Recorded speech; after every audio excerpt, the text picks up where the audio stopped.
Bonjour et bienvenue dans l'épisode numéro 122 du podcast Révèle ton potentiel. Aujourd'hui, j'ai réalisé cette interview avec Maeva Kalisiak. Maeva, elle est experte en lancement. Elle aide les coachs et les formateurs à oser lancer leur formation, à oser lancer leurs offres. Elle les aide vraiment à construire une offre qui donne envie et surtout à la lancer. Elle est vraiment experte en lancement. Donc si aujourd'hui pour vous, vous avez envie de faire des lancements, si les lancements vous font peur, vous effraient, vous stressent, un petit peu comme moi, puisque je lui ai fait part un petit peu de mon ressenti vis-à-vis des lancements. Si vous vous posez plein de questions sur quel tarif mettre, comment s'y prendre, comment faut-il communiquer pour réussir son lancement, eh ben, cet épisode va vraiment vous plaire parce que Maeva nous partage toutes ses pépites, elle nous partage tous ses meilleurs conseils pour réussir un lancement aujourd'hui en 2024. Donc vraiment cet épisode pour moi a été un game changer. J'ai eu pas mal de déclics et de révélations. Donc j'espère que ça sera le cas pour vous. On est aussi revenu rapidement sur son parcours et elle nous a parlé aussi de sa vision de l'entrepreneuriat, comment elle voit les choses aujourd'hui. Et franchement, c'était super intéressant d'avoir sa vision des choses, sa vision du business, des business models. Elle s'adapte vraiment aux personnes à qui elle a en face d'elle. Elle connaît sa cliente idéale par cœur et vraiment c'était super intéressant d'avoir son point de vue sur tout ça. Je vous souhaite une très belle écoute. Comme d'habitude, vous n'hésitez pas à nous écrire si vous avez kiffé ce podcast. Vous nous envoyez un petit message sur les réseaux sociaux. Vous pouvez nous écrire sur Instagram, sur LinkedIn et vous pouvez aussi liker cet épisode comme d'habitude sur les plateformes de podcast.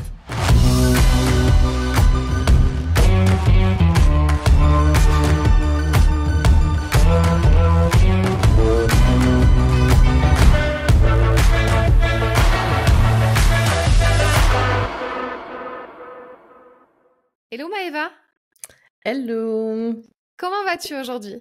ça va très bien, merci et toi? Merci, très bien. Merci d'avoir répondu à la positive pour cette invitation sur le podcast Révèle ton potentiel. Je suis vraiment ravie de t'avoir.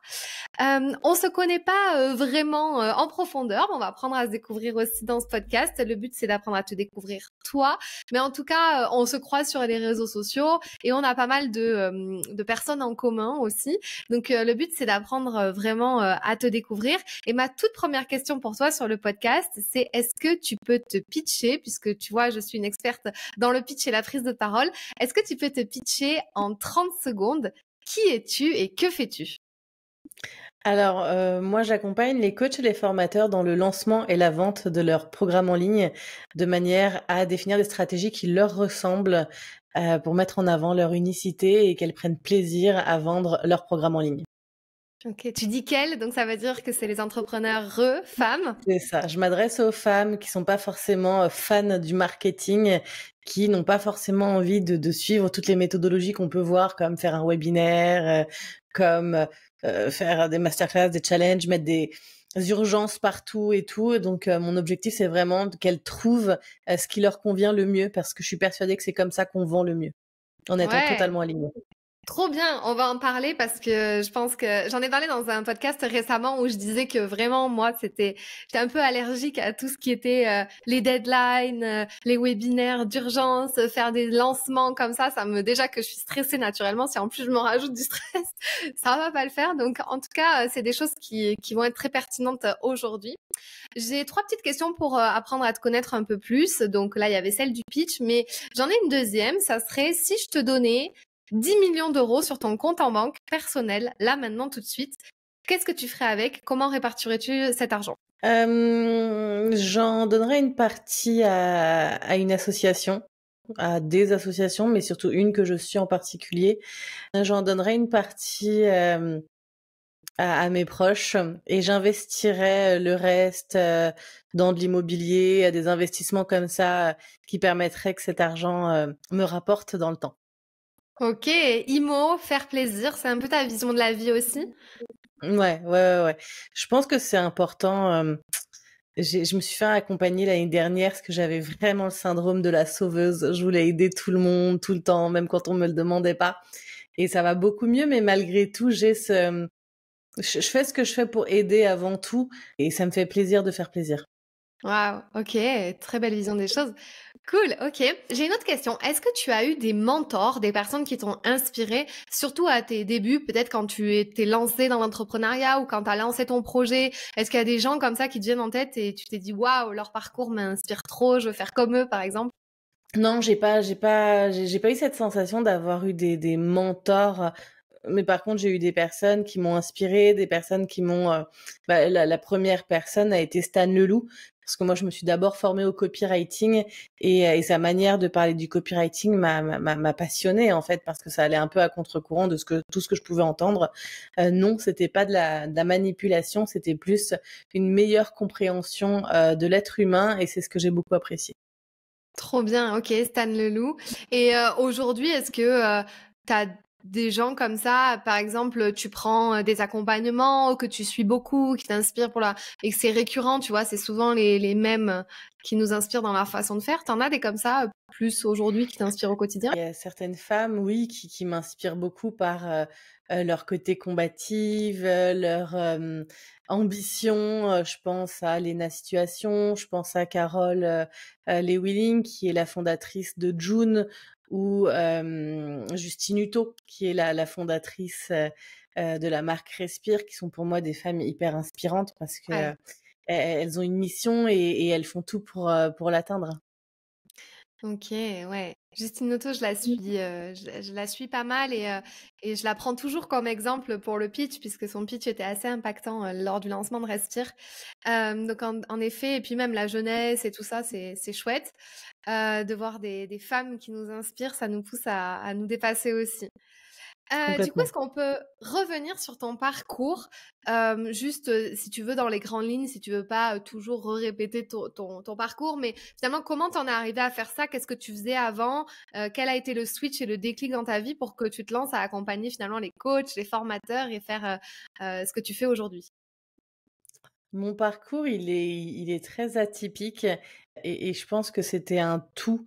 Moi, à la base, je suis issue du milieu de l'équitation. J'avais fait une école spécialisée pour pouvoir, être monitrice d'équitation et cavalière professionnelle et j'avais déjà ce côté, je voulais transmettre. Autant transmettre à un jeune cheval, ce qu'il avait, besoin d'apprendre pour performer, qu'autant transmettre à des élèves, ma passion pour l'équitation. J'ai vécu une première reconversion à je devais avoir 19 ans, 19-20 ans parce que c'est un milieu qui est très compliqué et qui finalement, on est plus tourné vers l'argent que vers l'amour du cheval et c'était pas ma philosophie. Donc ça a été ma première reconversion où, je vais un peu avoir du mal à trouver ma voie et je vais devenir, prothésiste ongulaire, pour le côté créativité. Il faut savoir qu'à chaque fois que je cherchais, dans quoi me reconvertir, fallait que ce soit un boulot où je pouvais entreprendre. Mmh. J'avais cette envie et ce besoin, d'évolution constante et du coup, pour moi, il fallait que la finalité, ce soit l'entrepreneuriat. Finalement, j'étais allergique aux produits, donc je n'ai pas continué dans ce domaine-là Ah et ouais. je suis devenue ensuite, monitrice auto-école. Donc, je fais un gros raccourci par rapport à tout ce qui s'est passé, les déclencheurs et tout. Quand j'ai passé tous mes permis, moi, la conduite, c'est quelque chose que j'appréciais beaucoup et comblé à l'enseignement, je retrouvais un peu mes premiers amours. Donc du coup, je suis devenue monitrice auto-école, ensuite gérante d'une auto-école. J'ai créé mon auto-école, et je me suis cassé le nez parce que j'étais très bonne monitrice, mais je n'étais pas entrepreneur et entrepreneur, c'est un métier qui s'apprend.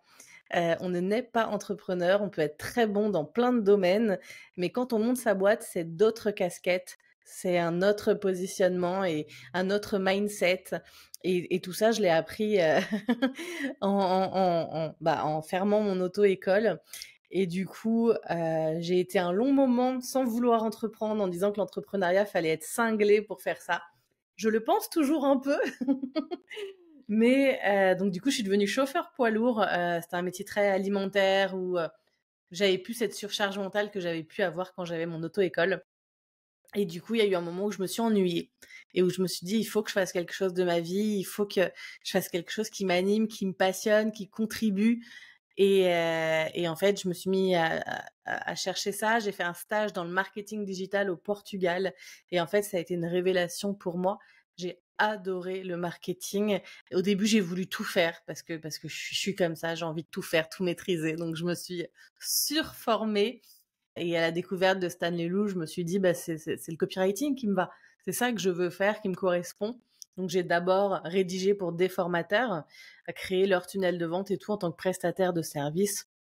Mais finalement, il y avait beaucoup de femmes qui m'appelaient, qui voulaient une page de vente, mais qui avaient pas de communauté, pas de visibilité, pas de stratégie, qui avaient une offre qui était un peu bancale, qui étaient pas capables de pitcher leur offre. Et je leur ai dit, en fait, je peux pas te vendre une page de vente parce que cette page de vente, elle va pas t'aider. C'est pas de ça dont tu as besoin aujourd'hui. Et après une belle étude de marché, je me suis dit, mais en fait, je veux accompagner les femmes. Je veux pas qu'elles vivent le dépôt de bilan que moi j'ai vécu. Je veux qu'elles puissent apprendre à vendre, être à l'aise avec ça. Je veux qu'elles puissent être à leur place de chef d'entreprise, qu'elles aient cette vision stratégique pour pouvoir créer un business qui soit stable, durable, qui génère de la croissance et dans lesquels, qui lui permettent de vivre la vie dont elle a envie de vivre. Mmh. Trop bien, ça fait sens, mais c'est incroyable ce parcours avec tout ce que tu as vécu et de faire des choses qui n'ont rien à voir, j'ai envie de dire, les unes avec les autres. Bon, après, il y a un fil conducteur quand même, parce que prothésiste ongulaire, l'auto-école, il y a toujours l'humain, en fait, derrière, hein. Ouais, C'est ouais, ouais, pas des complètement. métiers avec administratifs où tu étais toute seule. En fait, il y a toujours l'humain avec qui tu bosses, donc il y a peut-être un peu ce dénominateur commun, mais c'est incroyable. Et du coup, t'étais dans quelle ville avec ton auto-école? Moi, j'étais dans le 45, dans le Loiret. OK, donc en fait, C'est un c'était tout petit aussi village. ouais, c'était une communication comme tu pas l'habitude de faire aujourd'hui, c'est-à-dire que c'était quelque chose Pas en du tout. local, en présentiel? Alors pas du tout et en plus, faut savoir que moi j'étais pas du tout à l'aise avec la vente. Quand je suis prothésiste ongulaire, j'avais commencé en auto-entreprise et j'ai fait Ah! 0 € de chiffre d'affaires parce que j'étais mais absolument incapable de proposer mes services. Je me rappelle comme si c'était hier, aller démarcher les salons de coiffure et en fait ne pas oser rien que rentrer dans le salon de coiffure par peur d'être rejetée, qu'on me dise non. Bah, finalement, j'ai pas saisi l'opportunité et j'ai pas su rentrer. Et l'auto-école avait ce côté facile où j'avais un bon emplacement et où les gens Ouais. venaient à moi. Mais sur le même principe où, au moment du code, où je rencontrais d'autres dirigeants, je restais dans mon coin. Je me sentais pas capable d'aller gros syndrome de l'imposteur, j'étais plus jeune, je me considérais pas comme entrepreneur. Quand on me disait: «Qu'est-ce que tu fais?» Je disais: «Bah, je suis monitrice auto-école».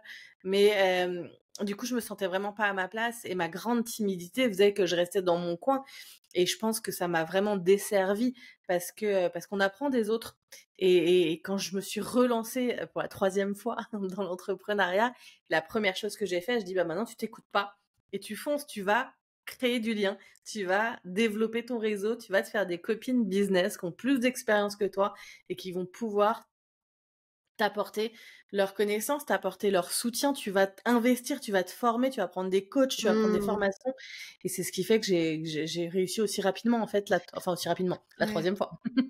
Ouais, mais ça n'a rien à voir en fait, ça n'a rien à voir aussi, tu vois bien, que aussi peut-être ta zone de génie, tes forces se situent dans peut-être, aussi ce côté-là, en ligne, réseau, avoir un écosystème de femmes entrepreneurs.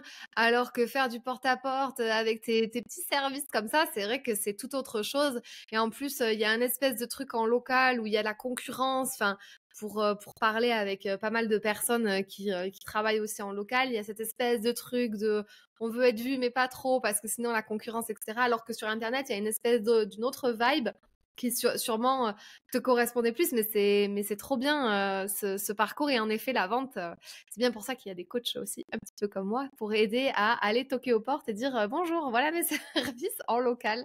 Mais c'est pas chose facile. Et du coup, est-ce que tu as été confrontée à des difficultés quand tu as commencé, voire même un échec, par exemple, enfin quand tu as commencé du coup plutôt sur la partie marketing digital, en ligne et tout, des difficultés, des trucs, tu t'es pris un peu des portes entre guillemets, est-ce qu'il y a des choses comme ça dont tu te souviens? Alors honnêtement, non. Non, parce que je pense que les portes, je les ai pris avant et mon Ouais, dépôt de bilan, j'ai su l'analyser et j'ai su savoir, qu'est-ce que j'avais pas fait pour que j'échoue et en fait, du coup, à partir de là, quand je me suis lancée, il y a eu le fait d'investir et de me former. Il faut savoir que ça, c'était très difficile au début parce que, bah, je me retrouvais chez Pôle emploi avec, un revenu qui était 2 fois moins élevé que ce que je gagnais avant, avec une maison à charge, en étant seule et malgré tout, alors c'est pas ce que je recommande, mais moi j'ai fait un crédit pour faire mes premières formations, mais c'est ce qui m'a permis de me Bah lancer, en ouais. fait. Donc la première leçon, c'était que j'aurais dû être formée à l'entrepreneuriat, donc je me suis formée. La deuxième leçon, c'était que, j'aurais dû, me créer un réseau et c'est ce que j'ai fait dès le début. Et la troisième leçon que j'avais prise, c'était, j'étais vraiment, vraiment, trop nulle en vente et en fait, du coup, je me suis surformée sur ce sujet pour qu'en faire mon domaine d'expertise aujourd'hui. Et je trouve ça hyper intéressant de se dire, bah, c'est pas parce qu'aujourd'hui vous galérez, que vous êtes timide, que vous osez pas, que vous n'aimez pas vendre, qu'en fait vous pouvez pas devenir dans quelques années une experte en vente, parce que c'est vraiment le chemin que j'ai fait. Et on va dire que la quatrième leçon, c'était d'arrêter d'écouter cette petite voix dans ma tête qui m'auto-sabotait, de la Mmh. mettre en mute et d'y aller, de foncer.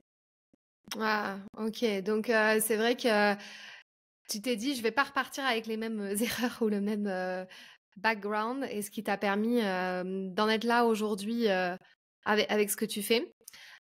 Comment tu accompagnes, tes clientes? Comment tu vois les choses? Est-ce que, tu es plus, enfin, alors du coup, pour ceux qui te connaissent pas vraiment, est-ce que tu es plus one one? Comment tu et d'ailleurs, comment tu as commencé? Est-ce que tu as commencé à faire, du one one, après tu as commencé au collectif, maintenant tu as des formations? Enfin, comment c'est quoi ta vision du business model un peu idéal pour toi? Alors, ça m'est vraiment propre parce que pour moi, il y a autant de business model qu'il y a de personnes, Oui, donc il faut vraiment trouver ce qui vous convient.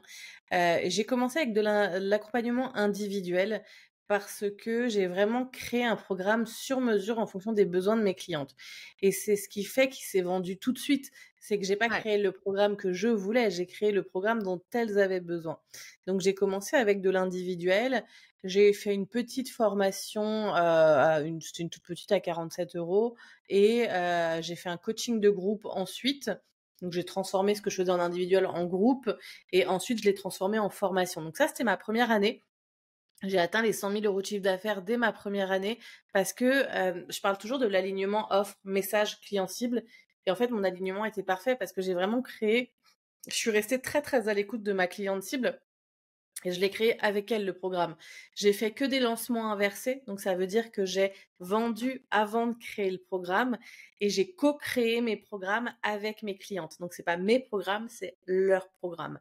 Ce qui fait que ça s'est vendu, je vais pas dire facilement, mais relativement, parce que du coup le message a fait sens pour elles et ça leur a plu. Aujourd'hui, c'est la troisième année, ouais, et j'ai fait une refonte totale de mon programme parce que je cherchais vraiment le mix parfait pour, permettre vraiment d'impacter la vie de mes clientes et d'avoir qu'elles aient des résultats, sur le long terme avec leur entreprise. Aujourd'hui, mon accompagnement était sur 3 mois et là, je passe sur un accompagnement sur 1 an. 12 mois d'accompagnement avec un format un petit peu mastermind, de la formation, des coachings de groupe chaque semaine, des corrections en illimité, un suivi par mois et mes coachs, vraiment beaucoup d'accompagnement parce que je pense que j'aime faire de l'accompagnement déjà. J'aime beaucoup, accompagner mes clientes et je pense que les gens ont besoin de personnalisation, ont besoin de conseils personnalisés, de retours sur ce qu'ils font en fonction de leur thématique, en fonction de qui ils sont et du coup, c'était pour moi important de faire ce programme hybride et j'avais pour objectif de pouvoir emmener mes clientes j'ai pour objectif de les emmener jusqu'à au moins leurs premiers 50 000 € par an. Enfin, je fais le double, donc j'estime que c'est totalement possible avec cette méthodologie qui fonctionne pour moi, qui fonctionne déjà pour, des clientes que j'ai accompagnées. Aujourd'hui, je faisais sur 3 mois et les plus débutantes, celles qui commençaient, qui avaient jamais lancé, qui avaient pas de visibilité, 3 mois, c'était un petit peu court. Donc du coup, là, on a un vrai accompagnement sur 1 an Mmh. pour aller poser les bases solides de son business et avoir un business, bah, qui nous permette de vivre derrière, parce que c'est le but, hein.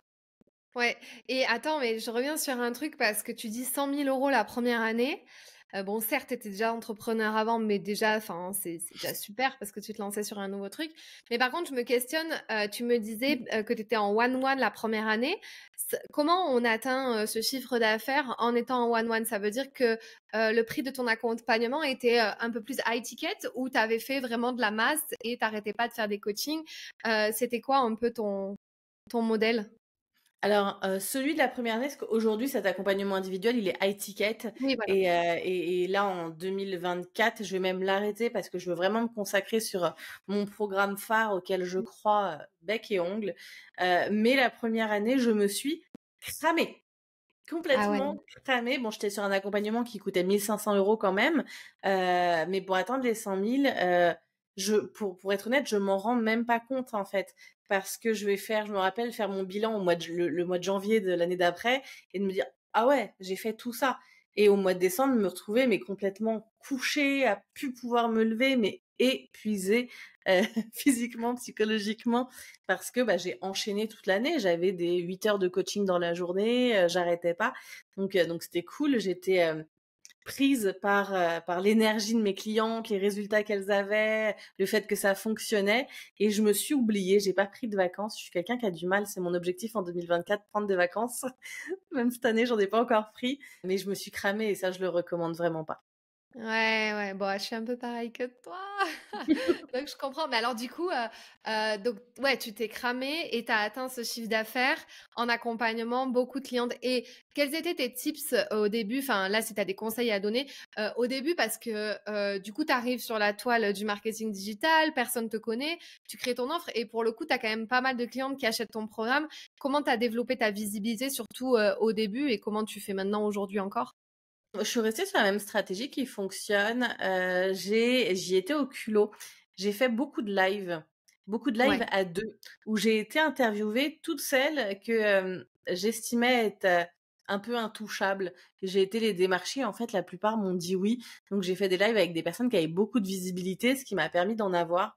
J'ai travaillé, la précision sur ma communication, d'aller communiquer sur vraiment ce que les gens avaient besoin, recherchaient, ma cliente cible, pas les gens, ma cliente cible. Et du coup, j'ai pas eu besoin. Enfin, les 100 000 euros, je les ai atteints. J'ai 1500 abonnés sur Instagram. J'ai une liste email qui en fait 700. Donc j'ai un taux de conversion qui est énorme parce que c'est ça que j'ai visé. Vraiment cette année-là, c'est mon taux de conversion qui soit le plus beau possible, d'être le plus précise, de pas. Enfin, quand on arrive sur mon compte, on voit bien que je vends pas des patates. Je suis hyper spécifique dans ce que je dis, dans ceux à qui je m'adresse, et du coup, bah, c'est ce qui fait que j'attire les bonnes personnes et que je convertis bien. Ouais, ouais, c'est ça. Tu as bien travaillé aussi ta cliente qui, elle, est convaincue et se reconnaît tout de suite dans ce que tu dis et dans ce que tu Complètement. apportes. Et si je peux donner Complètement. un petit conseil de ce que j'ai fait au début qui a bien fonctionné, parce que mon premier lancement, savoir que la méthode des lancements, pour moi, c'est une méthode qui est vraiment puissante, mais qui s'adapte en fait. Un lancement, c'est pas quelque chose de gros, c'est pas quelque chose d'épuisant, c'est pas quelque chose, pas forcément. Ça dépend comment vous le créez. Et quand je fais du one-one, je vais ouvrir à peu près entre 3 et 5 places par mois. Et je vais mettre en place un système de petits lancements avec ce côté waouh, l'offre elle arrive, exclusivité, il n'y a pas beaucoup de place. En même temps, c'est de l'individuel, je peux pas accompagner tout le monde. Et surtout, je vais y mettre de la preuve sociale. Et la première question qu'on me pose, mais ouais, mais quand t'as jamais fait, elle est où ta preuve sociale? Eh ben, j'ai démarché des personnes qui avaient de la visibilité et je leur ai proposé un coaching gratuit. J'en ai Mm. démarché 10 et en échange, si le coaching leur plaisait, de me faire un témoignage vidéo. Et du coup, bah, j'avais un peu tous les bons ingrédients pour mon lancement, pour faire cet effet waouh, cette offre qui donnait envie. Et puis après, bah, Instagram, stratégie d'emailing, live, et j'ai pu vendre mes places chaque mois comme je le voulais. Trop bien. Ok, super. Ça, c'est des super bons conseils, des super tips. Merci pour cette valeur. Et du coup, donc aujourd'hui, tu accompagnes spécifiquement les femmes entrepreneurs à oser faire des lancements qui leur ressemblent. Exactement. Donc, est-ce que tu peux déjà rappeler, le concept de lancement dans le business en ligne?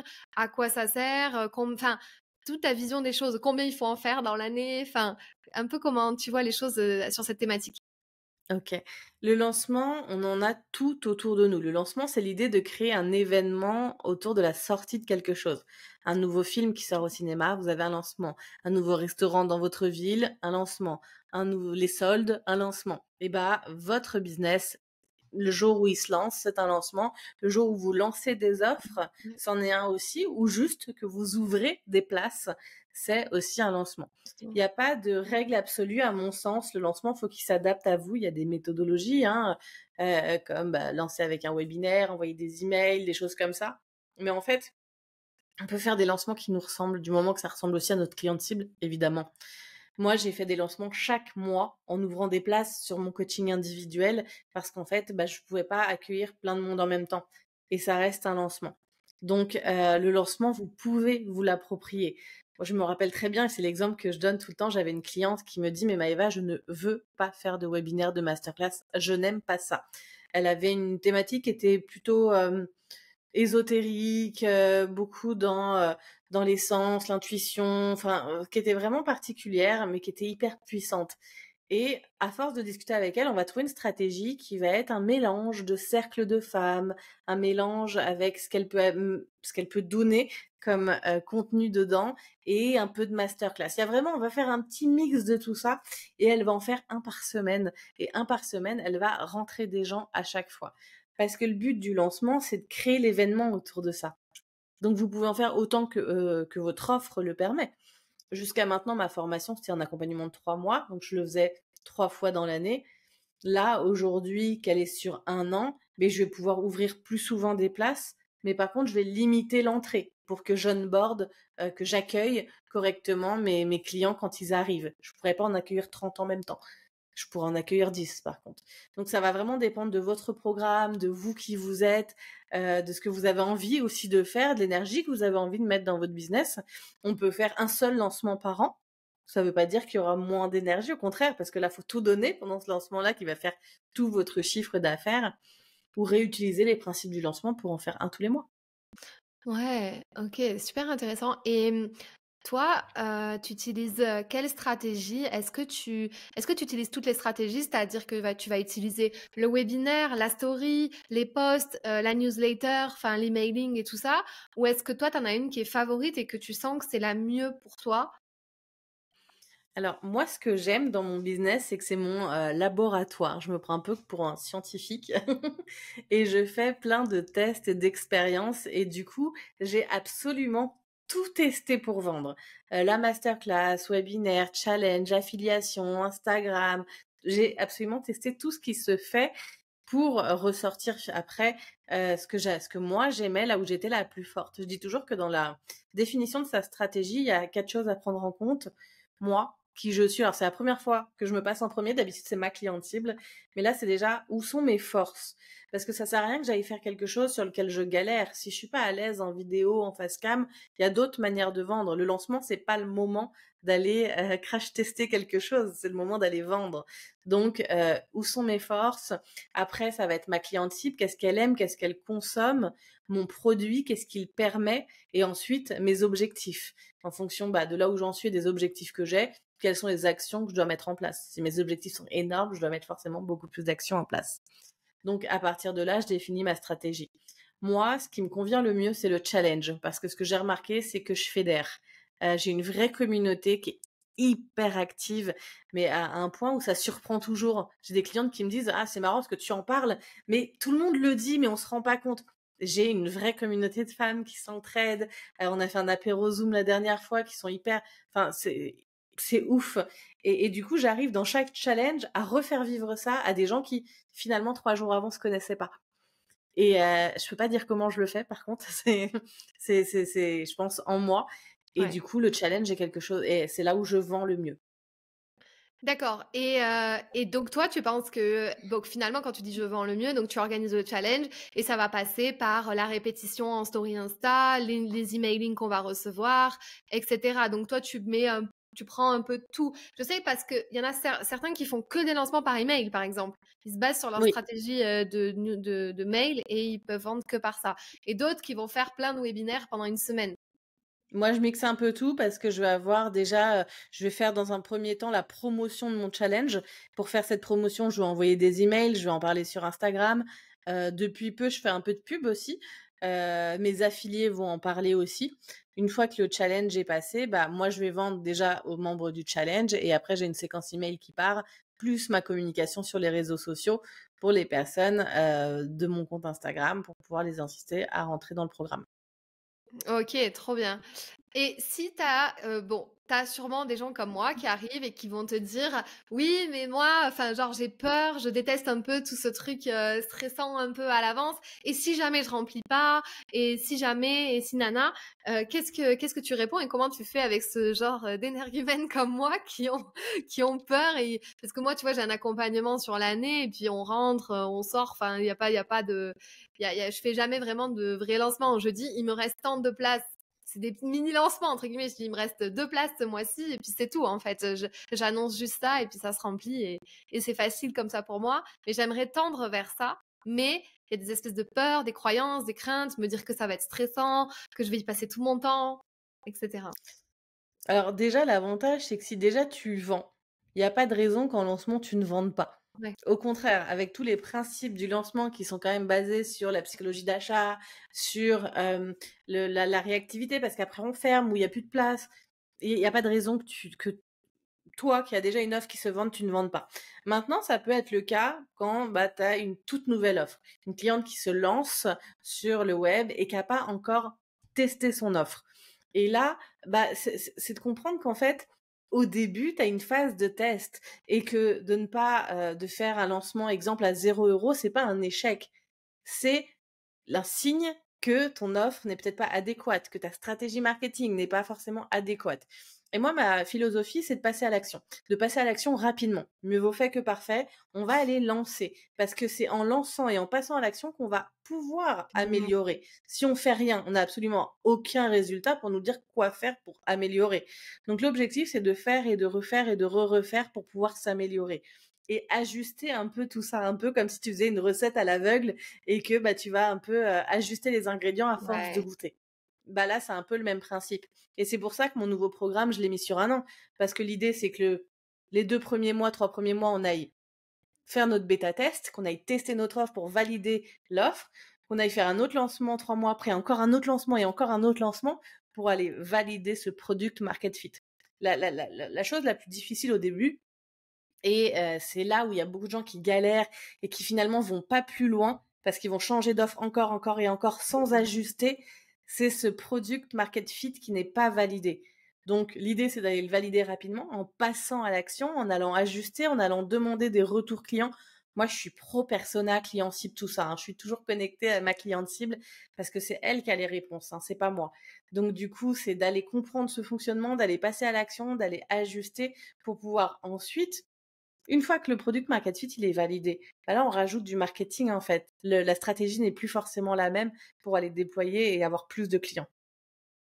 Waouh, ok, trop bien, trop clair. Donc ouais, en fait, c'est juste oser pour moi, donc oser le faire, je me lance et après j'ajuste en fait. En plus, je suis très comme ça, mais je suis un peu aussi Madame Parfaite, donc tu vois, tant que c'est pas parfait, minutieux, nana, j'oserais pas y aller. Faut pas Je- attendre que ce soit parfait et c'est là l'idée un peu de se faire accompagner, c'est que du coup moi quand j'accompagne mes clientes, Ouais. bah, je suis là autant pour aller les aider à définir la stratégie, à leur créer une organisation où elles vont pas se cramer, que à les encourager à passer à l'action, à tester des choses et à être la personne qui va aussi interpréter les résultats et leur dire ce qu'il faut améliorer. Et c'est pour ça qu'il y a de l'accompagnement, de la personnalisation, des retours, parce que ça c'est des choses au début qui sont hyper difficiles. On nous dit suivez vos KPI. Ok, c'est bon, j'ai suivi. Mais ça veut dire quoi? J'ai un tableau plein de chiffres. Qu'est-ce que j'en fais? Et c'est là pour moi mettre mes clientes à leur place de chef d'entreprise. C'est que je veux pas leur donner quelque chose de tout fait, de prémâché, un template, une méthode. Je veux leur donner une capacité de réflexion et d'analyse qui leur permettent de gérer leur business et de tirer les ficelles là où elles ont besoin d'être tirées. Ouais, trop intéressant. Trop chouette, de nous partager, tout ça et toi, c'est quoi ta vision des choses sur, genre, est-ce qu'il faut dire, ça c'est le dernier tarif avant que ça passe à est-ce que tu es pour ce genre de lancement un peu un poil agressif dans le sens où, bah, si vous achetez pas maintenant, le tarif va augmenter? Hem, ouais, de faire des moments promo, Black Friday, trucs comme ça, enfin, tu es pour quelle team toi? Moi, j'ai pas de team parce que je trouve qu'il faut s'adapter à la personne, en fait. Donc moi, j'ai des clientes qui font des offres tout le temps, des clientes qui n'en font pas. Moi, je suis quelqu'un qui me disperse énormément. Donc moi, ce que je fais à titre perso, c'est le focus, une seule offre, un canal et y aller à fond. Par contre, c'est l'authenticité. Vraiment, s'il y avait un mot qui me reflète bien, c'est l'authenticité. C'est-à-dire que moi, récemment, j'ai fait ça. Là, c'était le moment de prendre la formation au prix qu'elle était parce que elle passait sur un an. Donc, le prix augmente au mois de janvier. Oui. Donc, ce que j'ai proposé aux gens, c'est de l'acheter à leur prix actuel et de bénéficier de la refonte.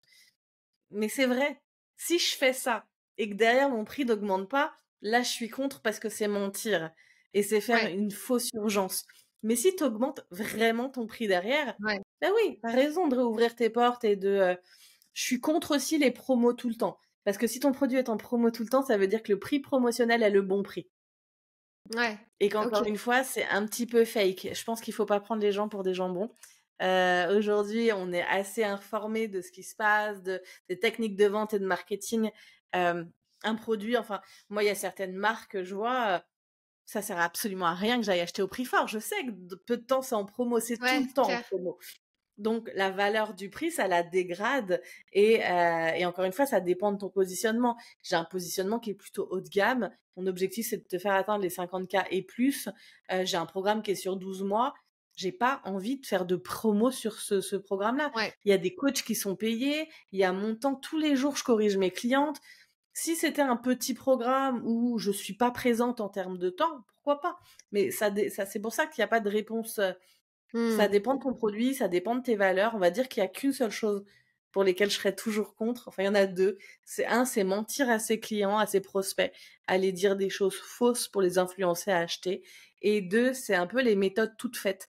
Parce que je crois pas à la méthode toute faite. Je pense que Ouais. chaque être humain est différent. Et ça, je l'ai compris, mais rien qu'à l'auto-école, je donne toujours cet exemple-là parce que c'est hyper parlant. T'as ton permis, je suppose, quand tu démarres ta voiture, aujourd'hui, ce que tu fais avec tes pieds, tu t'en rends plus compte. Quand tu l'apprends à un élève, en fait, il y a 50 000 façons de l'apprendre à un élève parce que ils sont tous différents et qu'il y a des gens qui Mmh. ont besoin d'un dessin, il y a des gens qui ressentent, qui sont hyper kinesthésiques, il y a des gens qui ont besoin qu'on les guide beaucoup plus. En fait, chaque personne est hyper différente. Donc, tu peux pas une méthode de lancement toute faite ne peut pas correspondre à tout le monde, c'est pas possible. Mmh. Ouais, ouais, ouais, bien sûr. Trop bien, ouais, que tu t'adaptes, vraiment à tout le monde. J'avais une autre question, je l'ai perdue. Je vais peut-être la retrouver. Ça concernait encore ça, encore les lancements, mais j'y reviendrai. Est-ce que toutes tes clientes, elles ont des résultats? Enfin, bien sûr que je pense qu'elles ont des résultats parce que forcément, voilà. Mais est-ce que tu arrives vraiment à leur faire un switch? Parce que tu sais, des fois, on a des clientes qui passent pas véritablement à l'action et qui procrastinent un peu sur les choses qu'on leur conseille entre guillemets de faire ou ce qui est adapté pour elles. Euh, c'est quoi les transformations que tu vois chez tes clientes, toi? Elles passent de zéro à plein de clients, elles doublent ou du moins elles comprennent. Enfin, c'est plus mindset, c'est plus chiffre d'affaires, c'est plus quoi les transformations? Alors, ça va dépendre de là où elles en sont quand elles commencent. Et ça a été aussi une raison pour laquelle j'ai prolongé mon programme. C'est-à-dire que celles qui avaient les plus gros résultats financiers, qui pouvaient atteindre déjà des Ah, sommes comme 50 000, 80 000 euros lors d'un lancement, des personnes qui avaient déjà une offre qui était validée, qui avaient hmm, déjà une communauté. Sur 3 mois, une personne qui partait de zéro, c'était un peu plus juste, un peu plus dur. d'accord. Ça allait dépendre beaucoup d'elle et de ce qu'elle allait mettre en place, de sa capacité à passer à l'action. Et encore une fois, il y en a qui ont besoin de plus de temps de compréhension. Il y en a qui ont besoin d'avoir plus de temps pour s'adapter ou qui ont beaucoup de travail à côté avec une famille à gérer, un autre travail ou quoi au caisse. Donc du coup, il y en a, voilà, qui financièrement réussissent beaucoup. Il y en a qui, quoi qu'il arrive, toutes la transformation qu'elles ont, c'est qu'elles prennent leur place de chef d'entreprise. Et que même si dans les 3 mois, parce que c'est un peu juste, elles n'ont pas encore vendu, t'es sûr que dans les 3 mois d'après, elles vendent. Parce que elles ont mis en place ce système de réflexion, cette mécanique, ces routines. Elles ont défini déjà les stratégies qui leur correspondaient. Elles savent s'adapter. Elles prennent plaisir à lancer, relancer, à passer à l'action. Et du coup, les résultats vont venir. Ah ouais, Et c'est là l'intérêt de passer sur un accompagnement sur 12 mois, c'est qu'aujourd'hui, je vais pas les accompagner sur un ouais. lancement, mais sur 4 lancements. Ah ouais. Et là, je vais pouvoir leur permettre de prendre le temps pour celles qui ont besoin de prendre le temps, tester leur offre et valider leur product market fit pour celles qui c'est pas encore validé et pour celles pour qui c'est validé, bah, après go quoi, à fond. Trop bien! Ah ouais, OK, je capte le truc.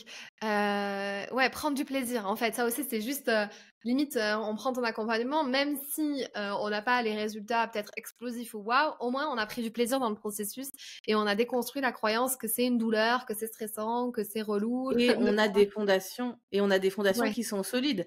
Elles vont toutes prendre en général 1000 abonnés sur les réseaux sociaux, entre 600 et 1000 abonnés sur leur liste email.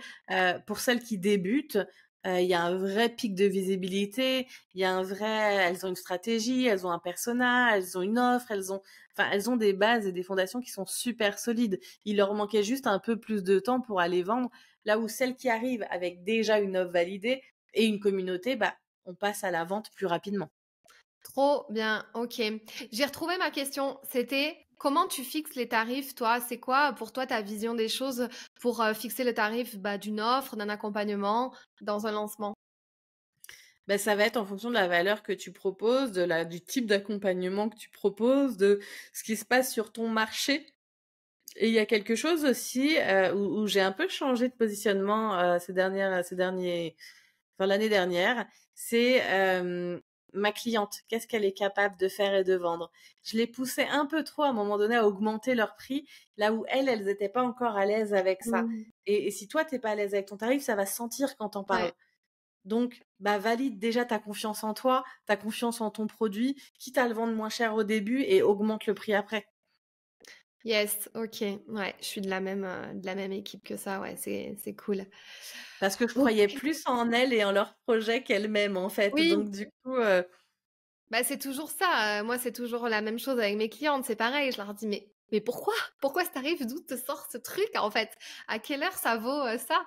Donc c'est vrai qu'il faut, bon, alors après moi, je prends du coaching, vraiment, j'arrive à déconstruire au niveau croyance coaching, mais super, intéressant, franchement Maëva, là on a eu, énormément de valeur, jusqu'à présent dans ce podcast. Vraiment ça donne, vraiment envie de se lancer même si on n'a pas envie, que ça nous fait peur et qu'on est stressé par rapport à des lancements. Mais là tu nous as vraiment, donné envie, enfin moi en tout cas tu m'as donné envie. Hem, j'ai, des petites questions pour terminer, ce podcast qui serait déjà la toute première. Est-ce que tu as une citation, un mantra, des affirmations positives que tu te répètes comme ça de temps à autre pour, te motiver ou motiver tes clientes? il y en a quelques-unes, mais je me les répète pas spécialement. Je vais tomber dessus et ça va me parler. Après, il y en a une en particulier. J'y avais réfléchi récemment dans un autre podcast. C'est la citation de Nike, Just Do It, qui finalement me correspond le mieux et qui est le plus aligné avec le discours que j'ai au quotidien. Juste lance-toi, fais quelque chose, fais un premier pas, bouge, et c'est en bougeant que que les résultats vont apparaître. Mmh, trop bien. Très belle citation. C'est quoi ta vision pour cette année 2024, qui arrive, et tes objectifs peut-être? Est-ce que, tu nous parlais de 100 000 € de chiffre d'affaires. Est-ce que c'est quelque chose que tu veux dépasser? Est-ce que tu as d'autres objectifs? Ou déjà juste, ancrer ça et continuer sur ça? Mon objectif cette année est centré sur ce nouvel accompagnement que je propose. Je suis absolument amoureuse de la refonte, de mon programme que je peux dire avoir co-créé avec les membres actuels de la Up Academy parce que je leur ai absolument tout partagé et elles m'ont partagé leurs retours, ce qu'elles avaient envie de voir ou non. Ce programme où voilà, qui va être sur 12 mois avec de l'accompagnement, de la gamification, enfin tout ce qu'il faut pour aller développer un business rentable et avec beaucoup de plaisir. Donc je suis absolument amoureuse de cette refonte et mon objectif cette année, ça va vraiment être de développer moi ma visibilité pour aller toucher plus de monde et développer la visibilité de ce programme qui est juste ouf. Trop bien, OK, super. Et ben, on te le souhaite en tout cas, vraiment. Où est-ce qu'on peut te retrouver si on veut justement travailler avec toi? Sur Instagram. Instagram, c'est mon réseau chouchou, bah, Maëva Kalisiak. C'est là que vous me trouverez le plus facilement. N'hésitez pas à venir juste papoter avec moi, c'est quelque chose que j'adore faire sur Instagram. Ouais, n'hésitez pas. De toute façon, je mettrai tes liens, dans la bio du podcast, hein, et n'hésitez pas à nous écrire des messages en privé si vous avez aimé ce podcast. Et ma dernière question, c'est: est-ce que tu penses, Maëva, qu'aujourd'hui tu as révélé pleinement ton potentiel? Non, je pense que je suis qu'au début. Ah, trop bien. Je pense que je me bloque encore beaucoup à cause de ce que les gens, de la peur de ce que les gens peuvent penser de moi, de dire de moi. J'ai toujours peur de dire ce que je pense par peur d'avoir des reproches. Et c'est vraiment quelque chose que j'aimerais débloquer en 2024. Être pleinement moi. Waouh, ok. Eh ben, franchement, Et c'est un let's travail que go. j'ai déjà fait hors Internet et réseaux sociaux et que je dois déployer maintenant là-dessus.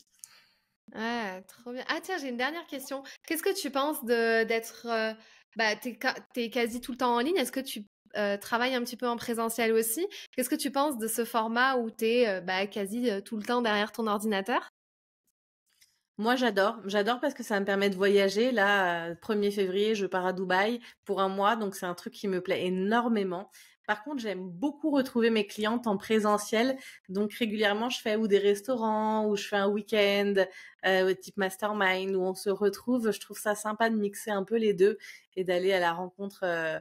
Là, cette année, j'aimerais un peu aller faire un tour de France avec ma voiture pour aller rencontrer mes clientes un peu partout dans la France. Ah, trop bien le Tour de France en voiture. Ah, trop chouette. Ok, bah franchement, let's go. On va suivre ça avec attention. Merci beaucoup pour ton temps et merci pour toutes ces pépites. Avec grand plaisir. Si cette vidéo t'a plu, tu peux la partager à un ami qui en aurait besoin. Tu peux aussi t'abonner à ma chaîne YouTube pour m'encourager. Tu peux me retrouver sur tous les réseaux sociaux sous le nom de Fanny l'Esprit Coach. Tu peux me poser toutes les questions que tu souhaites et aussi me donner des sujets que tu aimerais que j'aborde. Je te dis à très vite dans une toute nouvelle vidéo.